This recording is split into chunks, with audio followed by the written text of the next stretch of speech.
You know, we hadn't actually sat at a table for one of these episodes since we really started doing the show. Like when we were practicing and just doing it for to see how we felt about it, we sat at the table. But this is the first time we're actually at a table. Yeah, the whole season 0 thing. Exactly. Wait, I thought this is season. No, this is season. This is season 1 because it's actually being aired. Season 0 is basically all the footage we decided. You know what? We've got a better idea what we want to do. Let's throw all the old footage out. One with maybe a decimal point in there somewhere. Yeah. Maybe a decimal point. By the way, I love this chair. That is a very super villainy chair. It was once occupied by a dead person. Really? Like, well, the dead person was in... Okay, so what do we want to talk about today? We inherited it. Okay, that makes sense. It does look like it's certainly older than me. I'll give you that. Well, Destiny's had a very strange history. I think I mentioned I was very annoyed that when it was first announced and revealed, they were taking pre-orders and they weren't telling us what kind of game it was. And that irked me, and it irked a lot of people. It's like, wait a second, is this a shooter? Is this supposed to be, like, we heard rumors it might be an MMO? We heard, like, what is Destiny? And you can work some things out. It's Bungie, so if they're going to make something amazing, then they should probably stick to what they know. Mm. So it's probably going to be a first-person shooter. But probably going to be a first-person shooter isn't the same thing as, hey, we're going to make a first-person shooter. We're going to make it. Oh, and if you pay for the whole game right now, we haven't quite decided what the game's going to be, but you get this nice poster, and the poster has this huge sphere floating in space. We're not going to tell you what the sphere is. It's just... Do you like Game of Thrones? Do you like Game of Thrones? Because that's medieval, and uses a strong element of fantasy. Because if you like Game of Thrones, you're really going to like... Okay. The fact that a Game of Thrones character is the voice of a sci-fi floating ball. Well, if I wanted that, I'd watch... Can you tell I'm a big fan of Destiny? If I wanted that, I'd watch Downtown Abbey. Anyways. Floating balls in Downtown Abbey? No, but... That show goes on for a long time. No, but there's most of the people who are in Game of Thrones are apparently in Downtown Abbey as well.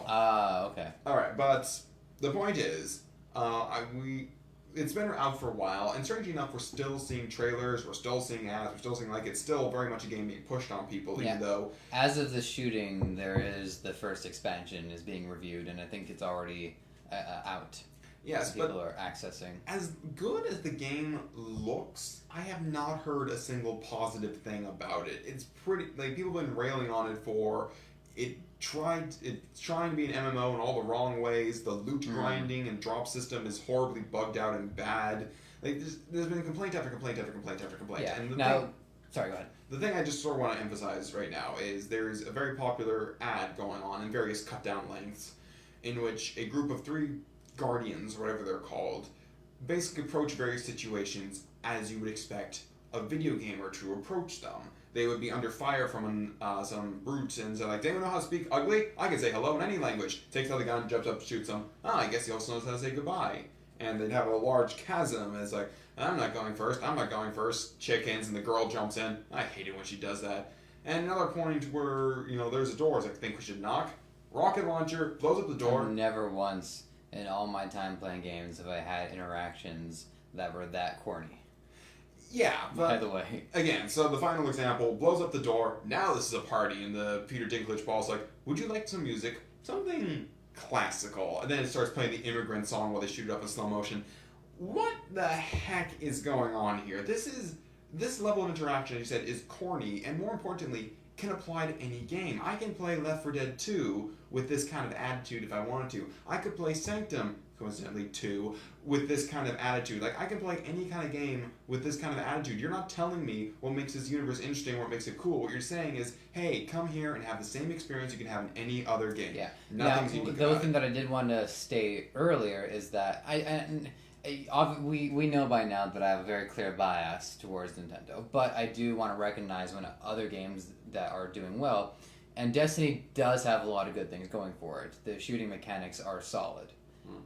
The trouble is, there are a lot of other games with extremely good shooting mechanics, so that's not enough to propel this thing to the level that people want it to be at. Yes, but point is, it had a chance, especially in these commercials, to world build, to show us what makes the universe interesting, and to show us people actually living in the game or people actually interacting in the game. And instead, they just showed us a group of 3 corny friends doing the same jokes that they could be doing in any other game they ever wanted to. And makes me wonder who exactly were they hoping would see that advertisement and buy into it. Call of Duty players. In fact, you got a Destiny item for buying a Seasons Pack for Call of Duty. Oh, is that right? Yeah. Okay, well that makes sense. So, like physically age speaking, we're looking at what 13 to 16, Probably. maybe 18. Yeah, I mean, maybe early 20s who don't quite grasp what their early 20s yet. Oh man. See, at least I accept that I am an adult at this point. Yes, I do immature things, but I know I'm an adult. I know there's things to stop, and I know that there's situations where you don't make those kinds of jokes. But we're getting a little bit weird off. The point is, they had a chance for nice world building, they had a chance for nice, cohesion and attitude, and I think that's a great way to have our topic today, role-playing in games. The arrow's on the wrong way. Well, it doesn't matter. There's nothing on the chalkboard. I forgot the chalk. You have to use your imagination. That's how role-playing works. Imagination. So, what is it about role-playing that I think a lot of people, especially in video games, seem to be uncomfortable with doing, is because they don't want to look lame, or they don't want to look uncool, or they told their friends at school what they get up to. Okay, I think we should just start by emphasizing when we're saying role-playing games, referring to what the players themselves are doing. Like we don't want to say RPG mechanics. That's an episode unto itself. But there's a difference between an RPG where your character levels up, does all this stuff, and then there's you, the player, actively choosing to engage yourself. Role-playing is something the player really does more than the game. Right, exactly. So yeah, it isn't just limited to RPGs. It is essentially any game where you take the role of a character. I mean, even something like my friend he's really into Football Manager. He's playing the role of the football manager. It's a deviation from what we generally talk about, but it is the same concept. So getting back to it, this is the first thing that I notice in playing games, is that not everyone even feels comfortable trying to play the role of their character. And this is more multiplayer than it is in single player. Yeah. In single player, you can do whatever you want. And in single player, you can play video games while it's naked and wearing a furry hat. And that's both in and out of character. Yeah. Yeah. Well, yeah, actually, Saints Row probably let you play it naked with a furry hat. Anyways. I was thinking Skyrim, but... There's furry hats in it? Well, I guess you could do wolf skins. Yeah, exactly. Wolf pelts. So, how do I best want to frame this question? Is what measures can games take to encourage their players to play their role correctly, even if that takes them a little bit out of their comfort zone? Well, I think when I really think about this, I just kind of want to point at Valve and just, well done. You play TF2, all the characters are immediately recognizable and they have personalities. They've got quips, they've got quip lines for each other. Mm-hmm. They even at one point for one patch said, we got all the actors back and they're all doing a fuck ton more lines for this game. And apparently there was something with the medic. It took like forever to get him back. He was busy. He's busy. Yeah, he's very busy. He was one of the big guys. But like they'll adamantly recognize each other. They all have very distinctive accents. Even the technically speaking, like 3 of them I think are very blindly American. The Texan, the guy from Bronx, and the guy who the soldier. He's a meat-headed American. Yeah, and those are the only American guys, right? Hang on, I can do this. Demo man, Scottish, yeah. Spy, French, Scout, Bronx, Brooklyn. Sniper's Australian. Sniper, well, yeah, he's Australian, but some people think he's more like a United Kingdom-ish. Crikey! Medic is German. Pyro, we have no idea. No idea. Did we do Russian? Russian is the heavy. Yeah, heavy. Russian. And that leaves us with the soldier and the engineer. So yeah, the 3 Americans. Yeah, but even they have very distinctive accents and distinctive ways they say things. Like the engineer will say like, "Oh, God bless you" when you heal him, and soldiers like, "You don't know about metal." Like they all have very distinctive voices, very distinctive silhouettes. They're all very easy to recognize, even when you put all the silly hats on them. Yeah. And they all feel a little they all, like, they just vibrate, they bounce with personality, they bounce with character, they have all these things that define them. The German, the way he stands, the way he poses with his medigun, the way he speaks, I will heal you, for the flesh is weak. That was doctor-assisted homicide. Like, everything about them sort of has this nice air of character, and it's fun to get into, and it's fun to kind of get into that mindset, and even on the microphones, actually say like, thank you. And there was a video I saw many moons ago. It's rare, but some servers will allow the red team and the blue team to hear each other over microphone. So, when the heavy starts eating the sandwich, it's that distinctive, oh, no, whoa, no. And the guy actually does that over his microphone. And so the guy runs in thinking he's going to catch the heavy mid-sandwich, but he was just pretending to be eating the sandwich over the microphone, and he guns him down. There was also another time I can think of where a medic is about to Uber what he believes to be the heavy, and he says over microphone, "What are you waiting for? Oh my god, you're a spy!" And then he just turns around and kills him. And yeah, that's a very natural reaction that you really only would get in Team Fortress 2 because of all the work that they put into making these characters be believable in their attitudes and in their play style. Yeah, and also the play style really does reflect the personality. Yes, and I think this is a very important point, and it's something that I brought up before, is that yes, the personality has to tie into the play style, because that's how you inform the player of how to best control this character. Yeah, the Scout, for example, like, he's really fast. He gets in, he does hit and runs, and his entire personality is like, hey, you can't touch this. You can't touch this, buddy. You can't touch it, bitch. And running around doing all that stuff. The Doctor, he does have some offensive options, but let's face it, they're not really that good. No, it's like you're backed into a corner, and you got to fight your way out. Like, what else do? You got to do something. Yeah, I mean, just heal. he does have some gun options, and they're not bad, but you do have to get into the mindset that you're not really directly in front of combat. In fact, there's lots of times where you can be standing in the archway of a door healing somebody who's outside doing the actual shooting. It's like, you're perfectly safe, you're just keeping him healthy. The heavy, like, you really need to keep in mind, you are the powerhouse. You are the, takes a whole crap ton of shots to the face and just says, bah! Like, you're actually running around getting gun happy, mowing people down, like when he's yelling, cry some more! It's like, yeah, you were the fucking powerhouse until the sniper shoots you. My job. And the sniper even is, like, again, like, the spy is a very self-centered person. Like, the way he talks, like, I was never really on your side. All in the cigarette flicks onto the corpses and all. Like, it represents somebody who, he has to get behind lines, he has to stab people, and he has to actually like what he does. And he does it with a gentleman flair, like, not a homicidal, crazy thing like everyone else in the team. Like, he's the one, like, I have class. Another thing that I really enjoy about it too is that the way the character. Do you know the concept of status? Is that depending on how other people perceive that character, there is different levels of respectfulness. Like the spy, for example, he would be the highest status because he basically sees himself as like the invoker of the TF2 characters. Like he thinks he's better than everyone and probably other spies. The soldier might think that too. The difference is the spy knows he's better. The soldier is a buffoon. Yeah. A capable buffoon, but because the soldier is a buffoon, there's more of an excuse for the player to be more reckless with that character.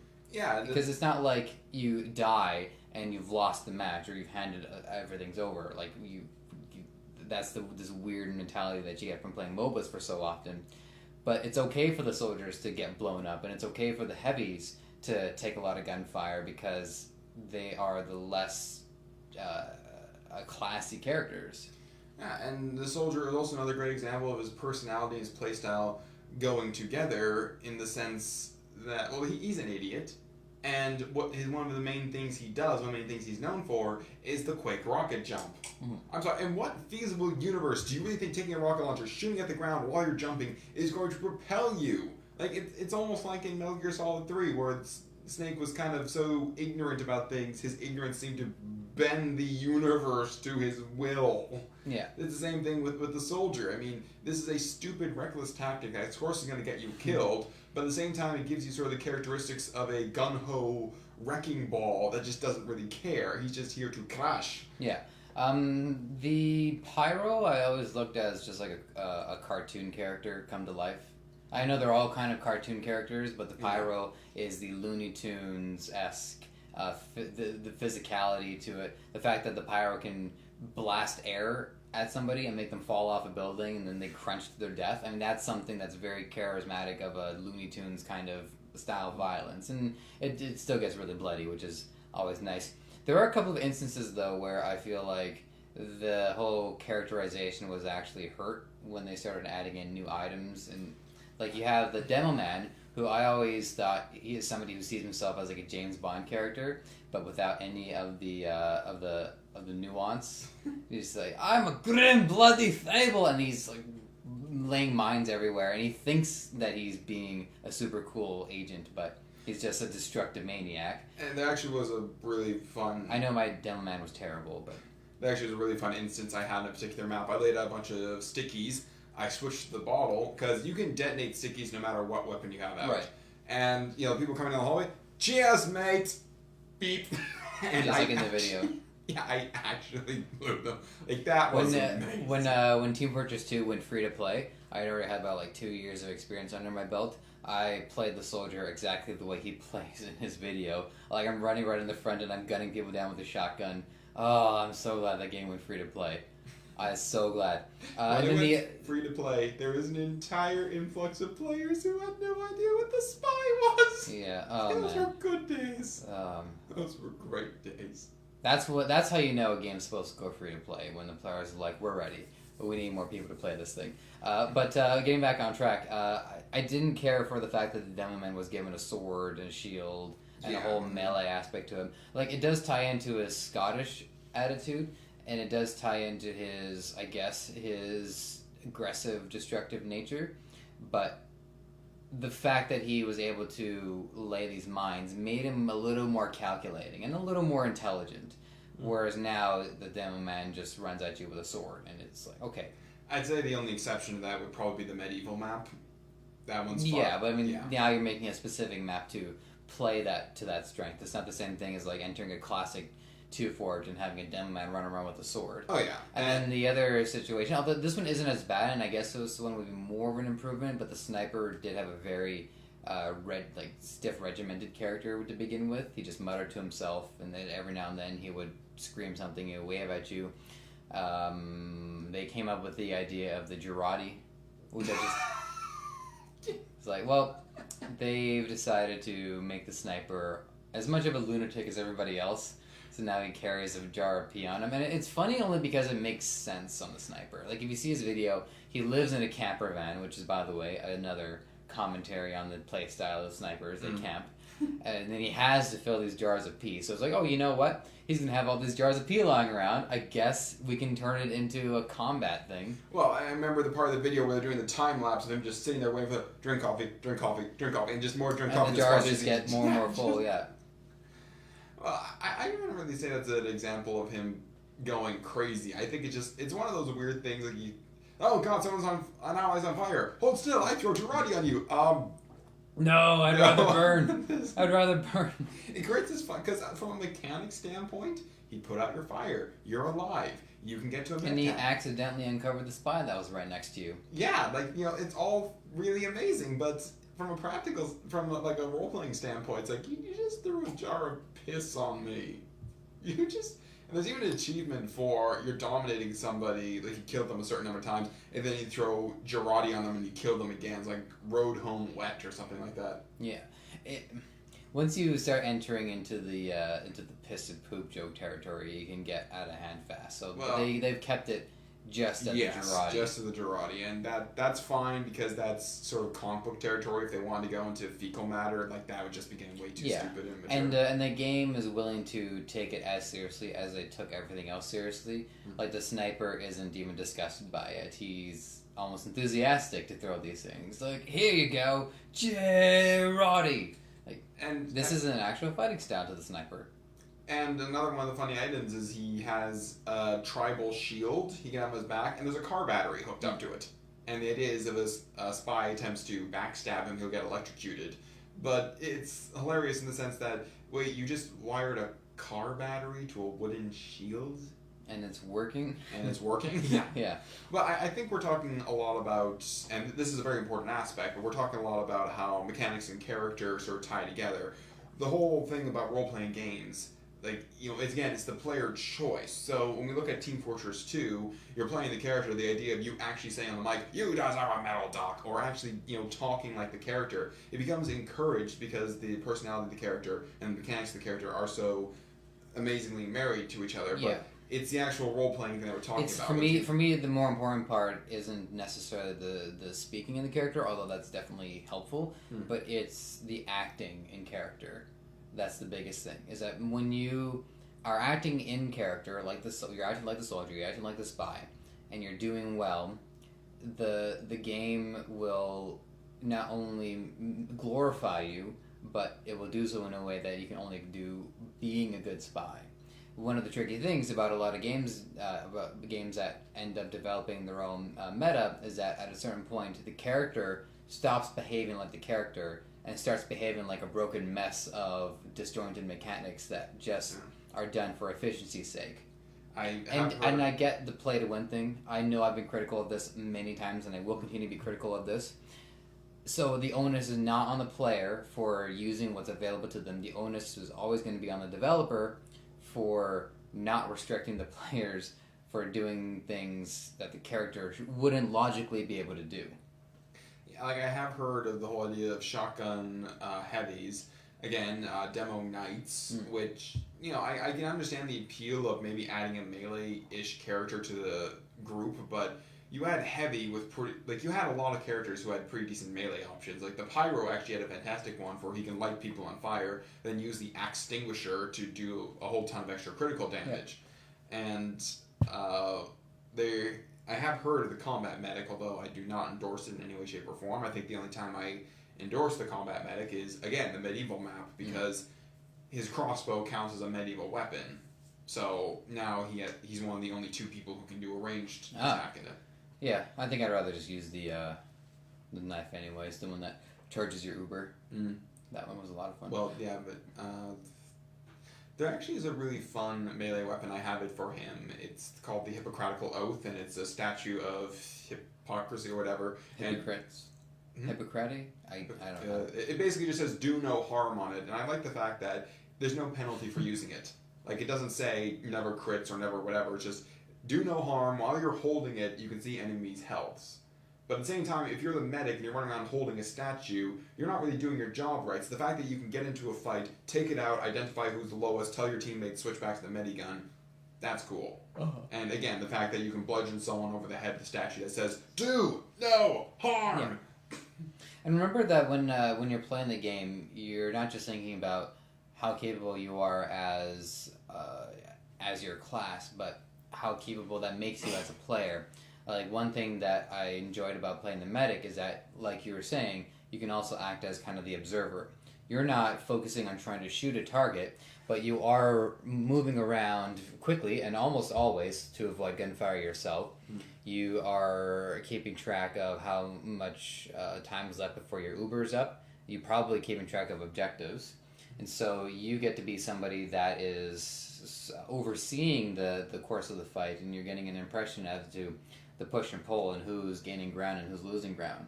So that's something that you get from playing the medic that you might not get from playing the other classes. And it's a bonus. It's not, strictly speaking, something that the medic would tell you to do, but it makes sense.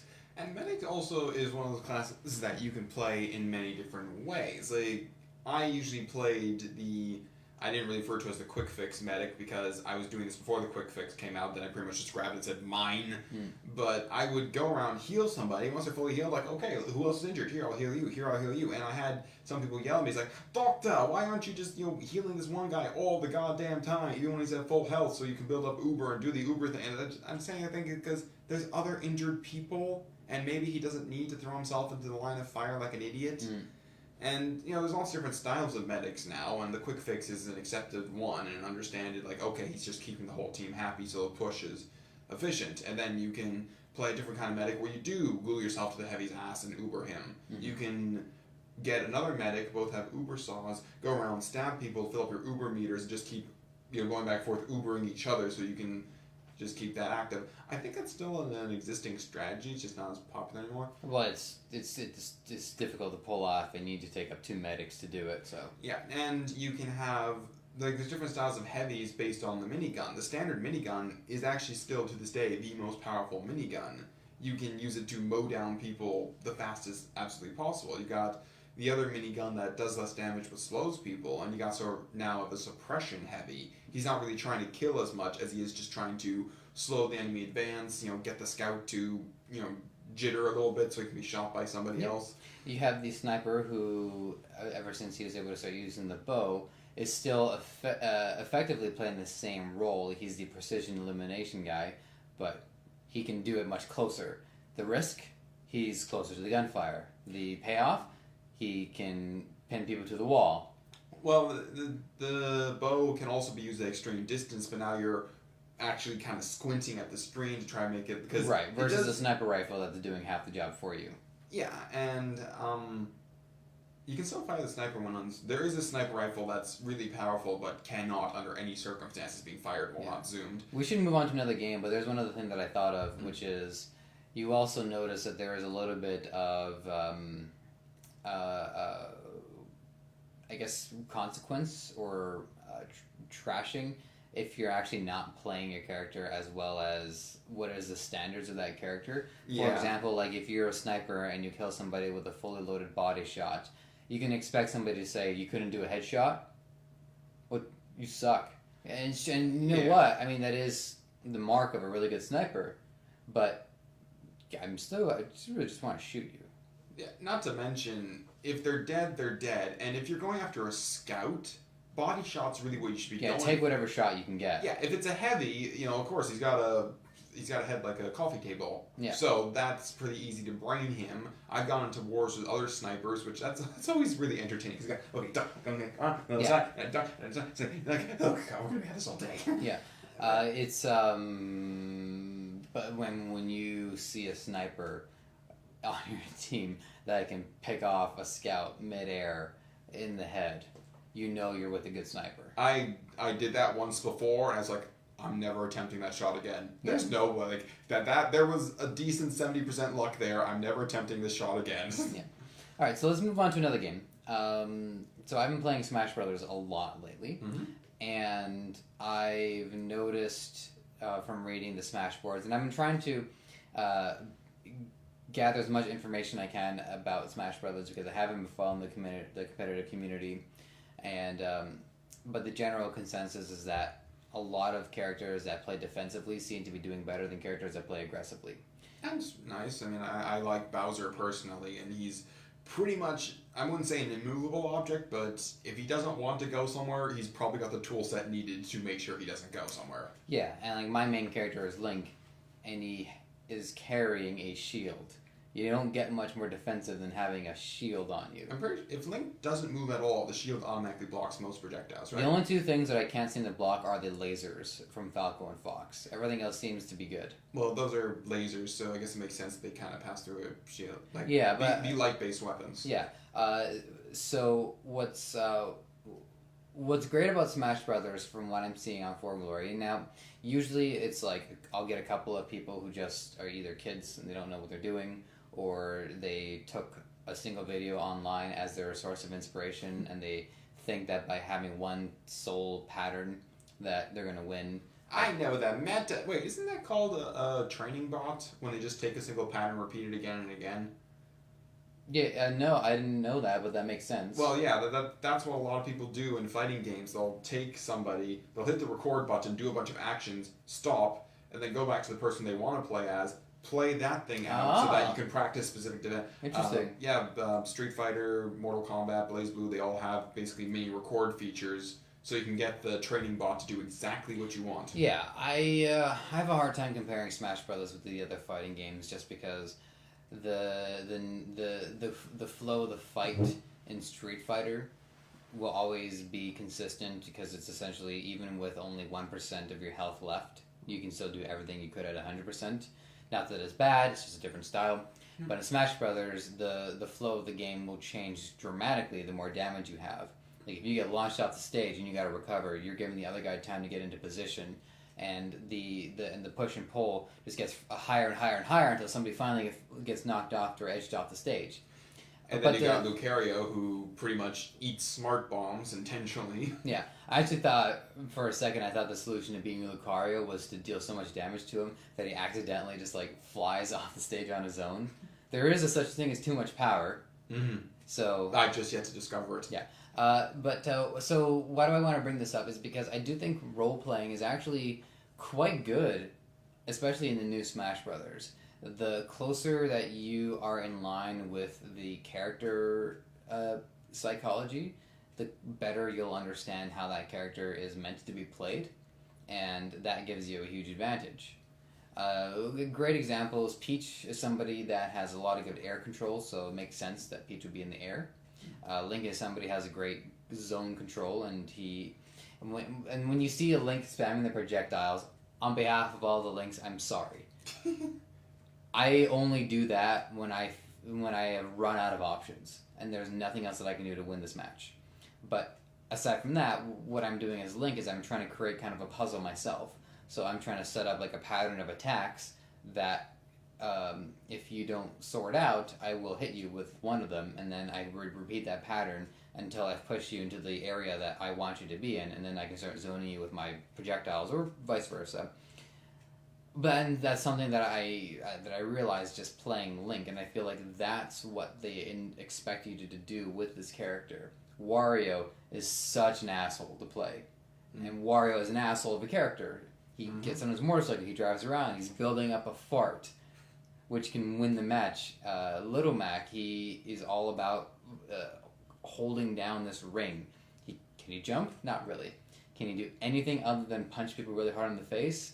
No. But that's what Little Mac knows what he does best. And so there's such a distinctive difference between playing a Little Mac versus playing a Rosalina. It's astounding. Well, I've said before, Smash Brothers is very faithful to a source material. Like, Pikachu feels like Pikachu. This is a fast character who runs in, hits for a bunch of nukes, gets out, has one or two ranged options because it is an electric mouse. It is supposed to do electricity. But beyond that, like, Pikachu doesn't really stick around and do sustained fights that much. And if you think about Pikachu as a character in Pokemon, high speed, decent amount of damage, not really unheard of defenses, just not really that strong. And it does pack some serious firepower when used right. And like a rat, is meant to kind of run in and out and be very difficult to catch. Yeah, and Bowser is another person that just kind of controls everything around him. Like, if you're close, he can grab you, he can flip you onto the ground. One of his grabs actually just puts you on the back of his shell. That's spiky. He's actually got pretty good air. Yeah. Like, the characters that are generally bosses play like bosses. Oh, yeah. Yeah. Captain Falcon is a great example because he runs really fast, like a car. And he also hits really hard, also like a car. I always found Captain Falcon to be faithful in the sense that Falcon's personality and attitude is always someone who's very boisterous and very out there. So the fact that he's got the signature, Falcon! Like that, like, it was more faithful to the person we'd seen in the cutscenes. Because Captain Falcon never actually fights in the games. He races a car. So, technically speaking, any moves they give him wouldn't really be reminiscent of what he does in the game, short of his final smash where he summons a car and rams into you. No, but like I said, the fact that being incredibly fast and being incredibly damaging are just two qualities that I would associate with a car. So I feel like that quality is sort of injected into his character because there's no one else in Smash Brothers that really represents racing or represents the just. Yeah, okay, well, I don't need to repeat that. Yeah, and Charizard's another great example because he's got 3 jumps. He's got wings, that makes sense. He also has pretty fast land speed once he runs. I mean, yes, he walks pretty slowly, but once you get into a run, he actually starts gliding. And he's a dragon, so it makes sense he'd have some kind of ability to move around quickly, one in a dash or, again, one in the air. He's got pretty good air control, and heck, one of his abilities, he just sort of grabs a boulder out of nowhere and then smashes it, causing he gets really frustrated move. Yeah, well, I think it actually is literally a boulder smash. Yeah. But, again, all the characters, especially the Pokemon, surprisingly, there is apparently going to be a Pokemon fighting game. I don't know if it's ever going to get translated. I don't know how I feel about it existing. But, as at least in Smash Brothers, all the Pokemon characters are reminiscent as you would imagine them actually being in the game. Mm-hmm. Greninja, I think, being a bit of a exception to that rule, because although I really like Greninja, I keep wondering whenever he does smash attacks, where the hell is he getting those water swords from? I don't remember him using anything like that in the game. They're fucking awesome. Yeah, yeah. I mean, they take small liberties here or there. Mario is, I like the people that I face online in For Glory. The best people that I play are always Mario's. They're never gonna nerf him. He is so properly balanced and so good at representing how good the player is. Because Mario maybe doesn't have a move that has an advantage over you, but he does have an answer to everything you could do. If you try to projectile him, Mario will face you in the projectile game. If you try to fight him hand-to-hand, Mario will fight you hand-to-hand. If you try to fight him in the air, Mario will fight you in the air. Mario actually acts as sort of a mirror to whatever it is that you're trying to do. And Luigi, same thing, but Luigi has a much more weird kind of psychedelic approach to it. Like he's kind of nervous when he does his moves a little bit. Not to mention the Luigi missile can easily kill even an expert player. Mm-hmm. So yeah, one of the reasons why I never got into Melee competitively was because the character list dropped off significantly the higher up it went, and it got to a point where I'm watching like Melee tournaments and I'm going, I don't even like it's not like Fox versus Fox versus Fox. Yeah, and like okay, Fox is fast, but that's too fast.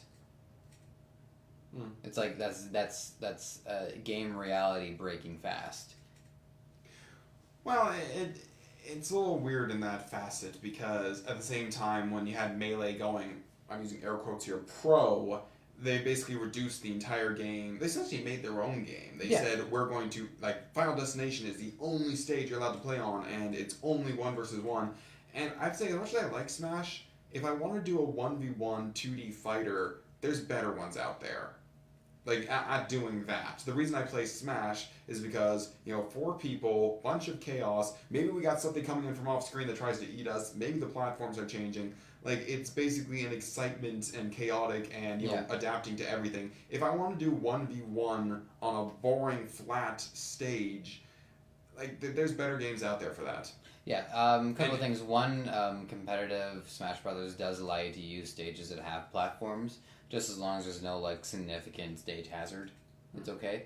But I mean, I still definitely get your point, and I agreed with you really up until I started playing Smash 4, and I'm disappointed that a lot of the people who have been playing Melee or the other Smashes competitive for so long aren't taking to this one just yet because of some of the mechanics in the game feeling a little bit too powerful for their own good. Like rolling, for example, is really strong in this one. But the thing that rolling is also hard to do on perfect timing. So and this actually does apply because it's called role play, which okay, I know it's a stretch, but I went there. For shame. But the thing that always got me is that the rolling in this thing, it's fast, it's effective, it is punishable if you can predict it properly, and it does. You're vulnerable for a huge portion of it. It has everything that an advanced technique should have. The only difference is now it's readily accessible by all players. Yeah.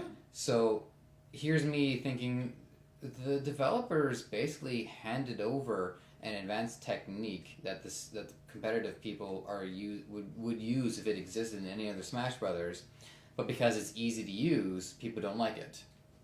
Well, now non-pro players can do it. I mean, technically speaking, the drifting thing where you built up sparks behind the car, that originated from the fact that you could drift and jiggle the controller, basically get the thing to cheat you into going faster. So a mechanic that pro players used to break the game was then made as a mechanic that now everyone can take advantage of. So if everybody can roll now, I'm sorry pro players, maybe you weren't just as pro as you thought you were, or maybe you have to accept the fact that you're going to have to be sharing your pro Smash Brothers status Yeah. with more people who are good now that they can essentially master a technique that you're using to break the Yeah, game. because it's about the characters. It always comes back to the characters.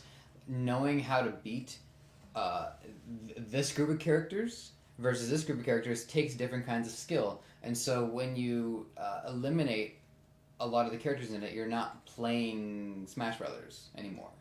Yeah, well, I do have a question, though, because this is mostly a role-playing topic. Have you ever really, as Link, gone say-ah while you attack somebody or anything like that? Like, Allowed? Yes, several times.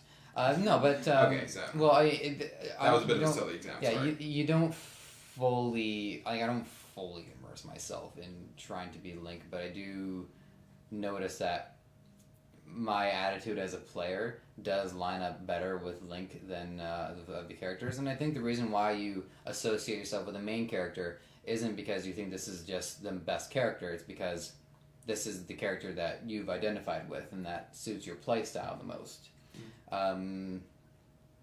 So one of the things that I do, for example, and the thing I notice about the taunting is that some people's taunts make sense for when you knock somebody off.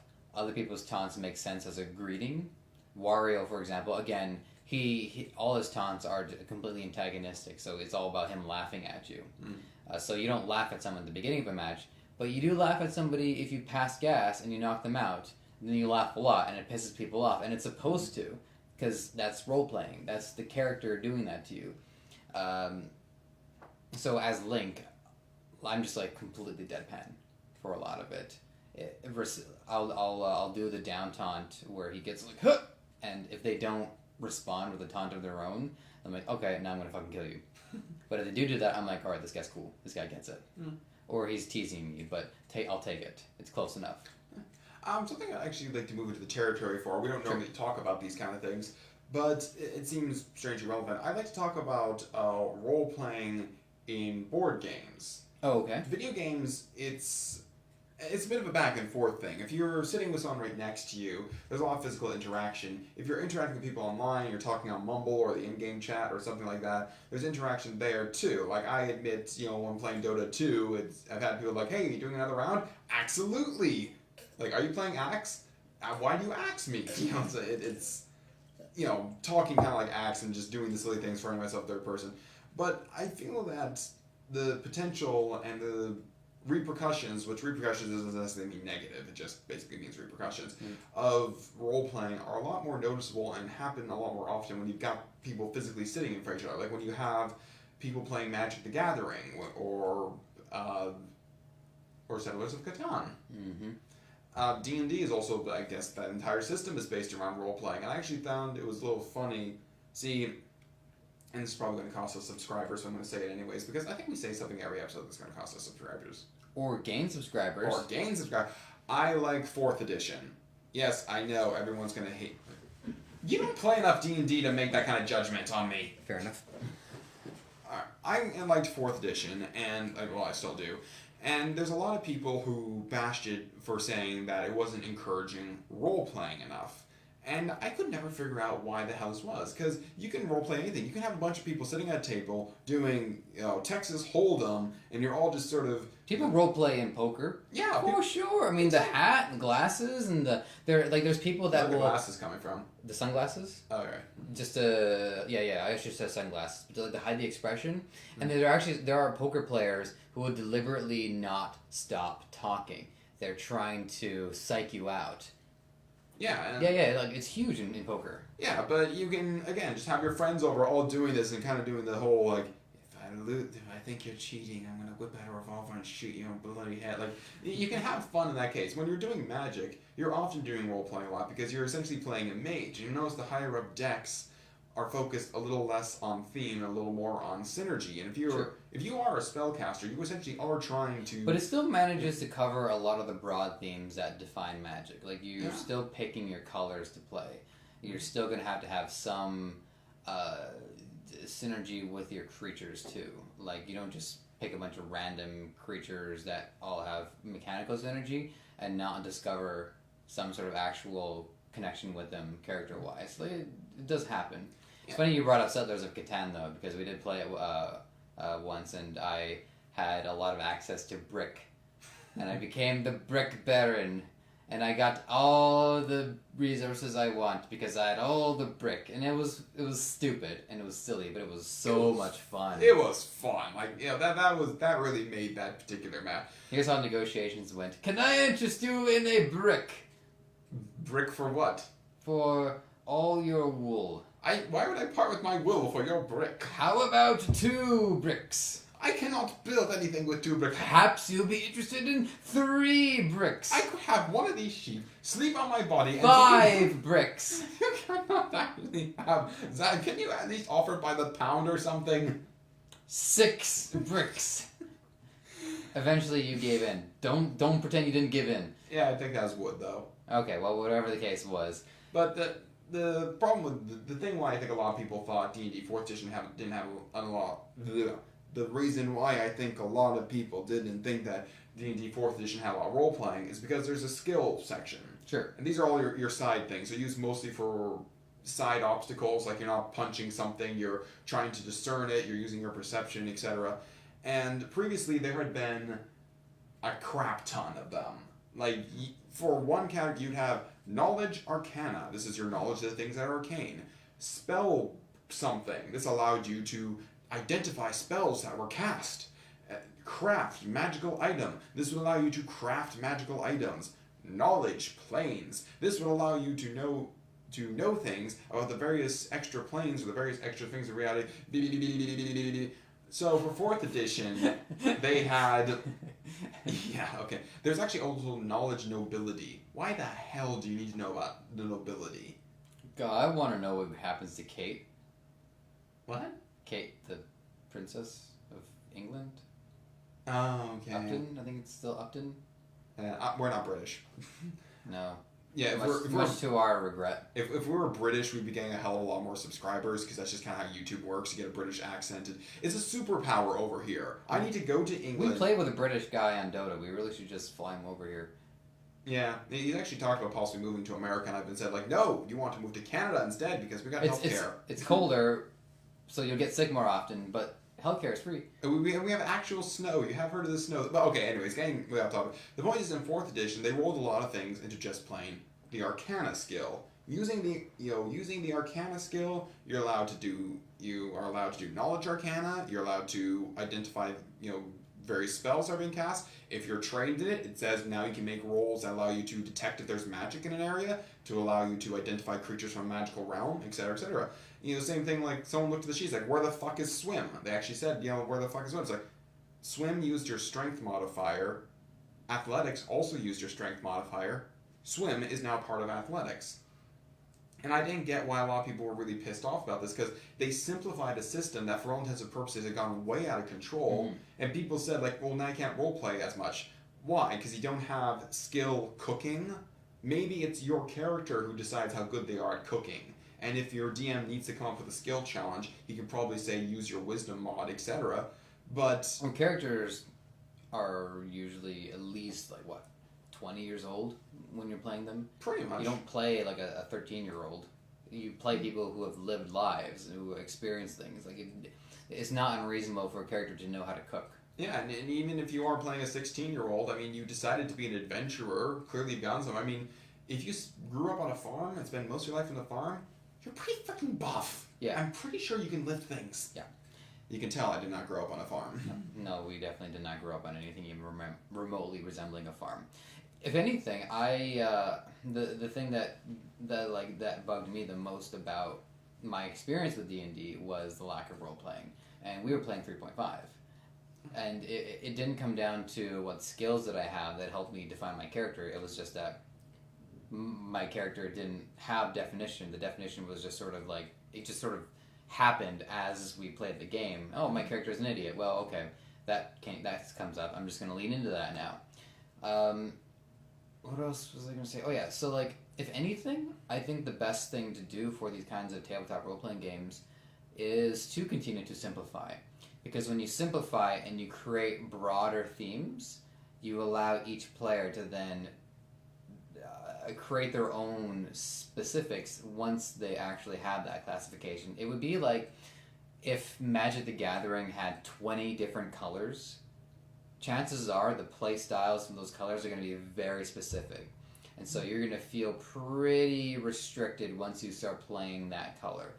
You might wind up with a deck with like 6 colors, but still, imagine if it had as much devotion but instead, Magic the Gathering has 5 colors, which are freely combinable. Yeah, I've seen people with 3-colored decks. I've even seen people who do a full 5-color thing. It's mostly artifacts and sunburst and things like that, but you can say, like, you can put 2 colors together, and as long as you got the lands to do it, essentially any 2 strategies are combinable. I shall use blue magic to undo the things you do, and then I should use green magic to stomp you with big creatures. You know, I'm not necessarily playing a hybrid blue-green card, I might be, but these 2 strategies work together just because they work together. I can play... I mean, I've always kind of admired the simplicity of the Warcraft 3 engine. I know that it kind of ties into Dota because we've been playing that so much, but because Dota is based off the Warcraft 3 engine, and they broke down the traits into strength and agility and intelligence. And I couldn't think of a 4th statistic that could be as important as those 3. Just in terms of like what an RPG character is capable of. Yeah. Like what else would you do? Luck? Would you do fortitude? Would you do vitality? Like everything tied in really well into those 3 statistics and yet they were able to come up with so many different kinds of characters that played off those 3 core statistics. You had strength characters who are actually quite intelligent and are mainly casters. You had casters like Ogre Magi, who are total buffoons, but have a lot of strength. You have completely balanced characters who just so happen to have agility as their primary stat. Yeah, like one of the things I'm looking at, he might be out by the time this video is out, but Warden actually had, like, his lowest attribute was agility, even though he was an agility hero. And then his second highest was strength, and his third highest was intelligence. And he was an agility-based hero, so you'd expect him to, like, you expect to put a lot of points in agility items so he goes around auto-attacks quickly. But the fact that he was like this just... he hasn't come out yet, so I can't exactly comment specifically on his playstyle, but it seemed very interesting and probably fit his character a lot. Like, he does seem to be a master of space versus time and all the other elements we've had masters of. And also, role-playing, especially at a tabletop game, is something you really have to get everybody into, because when you say something, you bounce off somebody. When I say something or say a sentence, I'm looking at you, and not even consciously, even subconsciously, I'm noticing your reactions, I'm noticing the tone, how you say it, and this creates a conversation that just kind of goes back and forth between us, because you observe my reactions again, and this is how we gauge if maybe that joke was bad, or if, etc., back and forth. If you're the one role-playing at a party, at a D&D party, you got somebody else there, you know, who's knitting, and everyone can hear the knitting, and it's like, oh, well, my character's not doing anything yet, he's a quiet person, and, you know, you can have quiet people in D&D, but it's just especially, like, and she was one of the people who even commented that, you know, 4th edition didn't give a lot of role-playing, and in the meantime, she was fucking knitting whatever was on the turn. And the thing that got me was just the length of the session. The fact that so many things have to happen, but so many of those things are insignificant. Like, even in the middle of a fight, I attack a character. The character takes 5 damage out of his health pool of 25. 4 more attacks and he's dead. It doesn't exactly, like, excite me. And so I think the more emphasis that each individual action can have, the more it'll feel like the story is constantly being pushed forward, and the more you will accomplish in a shorter amount of time. And so when you actually do these 8-hour sessions, you do a whole story. You don't break and then have to come back to the story in the next session, pick up where you left off, and hopefully recapture that same magic. Well, if fights are drawing out, that may be the fact that the DM didn't properly balance it together. And also, if you're running up and only doing 5 damage, I guess I gotta ask the question, like, are you actually the fighter in the group? I'm attacking with a sling, don't judge me. If you're attacking with a sling, then maybe you should be keeping at a distance and using mobility. Like, there's lots of different ways to play D&D. Yeah, but I'm just using it as an example. Yeah. Of the way that a lot of the stuff that is supposed that should be immersive isn't immersing me. Well, again, that would depend partially on the DM. Like, there's, I guess, getting married to the script, and there's also just not properly balancing fight. Like, just throw a fight out of nowhere. Like, oh, well, you angered these people, so I'm just going to throw these people out of nowhere. Like, I'm not even going to balance them properly. I DM'd for my friend once, for my friends using the Pathfinder rule set, which is essentially D&D anyways. Yeah, it's 3.75. Yeah, and if I felt like a fight was getting too far out of their hand, one of the enemies would just drop their weapons and leave. Like, oh, that's right, I have my kids to go see. It's my weekend, and they just leaves. Funny. Although I would say that any decent boss battle, like if you're fighting a dragon, or if you're fighting a Drago Lich, or if you're fighting something else that's comparable the dragon to dragons. isn't worried about alimony, so the dragon's going to stick around for Well, the fight. and also, if it takes a lot of turns to kill it, well, yeah, it's a fucking dragon. Sure. These things just don't drop dead for people out of mercy. Yeah. Well, that's why I've always enjoyed the phase design in boss battles. Instead of like spending an hour just whittling away at this boss's health, you spend a very short fight with a boss that has a very specific mechanic or puzzle, and then you beat that, and then it goes into the next phase, and you have to readjust your strategy, and then see if you can do it all in the one go. So I that's just how more I enjoy that aspect. It was again off topic, but I think the biggest advantage board games have over... We can't really... we locked the door, didn't we? Oh, fuck. You know what? I'm just gonna put it out there, but we have been recording for an hour, so maybe we can just stop. Oh, crap. I am so very sorry. We couldn't... We were trying to spin this thing, and we couldn't get it locked in. Oh. So we decided we had to do something to the door. Well, that's, safety's always good. Let's see. Ah, you turned the key around too many times. Now, if I'm here, you turn it a quarter of a turn and back.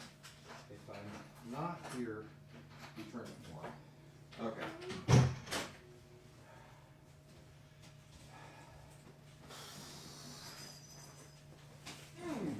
Okay, well, speaking of immersion, I guess. Sorry about that. Not at all. There went the recording, I guess. Well, We've left other interruptions in. yeah. The name of the show is We're Not Pros. Yes. Yes, and speaking of which, actually, do you have any chalk?